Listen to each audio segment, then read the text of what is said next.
ভাত খাওয়ার আগে মনে পড়ে যায় তোফাজ্জলের মুখ।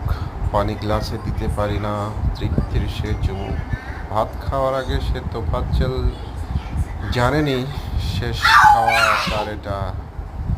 খাওয়া শেষ, কেউ বলে উঠেছে, পেটা শালারে পেটা। এত অমানুষ হয়েছে আমরা, কিভাবে চাইবো মাপ। তবুও সে বেঁচে রয় কুড়িয়ে কুড়িয়ে মজলুমের অভিশাপ।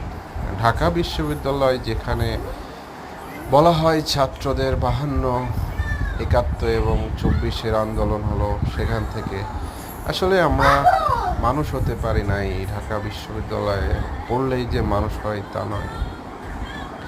এ দেশ আর কখনো ভণ্ড থেকে রক্ষা পাবে না। স্বৈরশাসক যে যাই বলুক, আমরাই নিজেকে তৈরি করেছি। আমরা নিজেকে কখনোই ভালো করতে পারি না।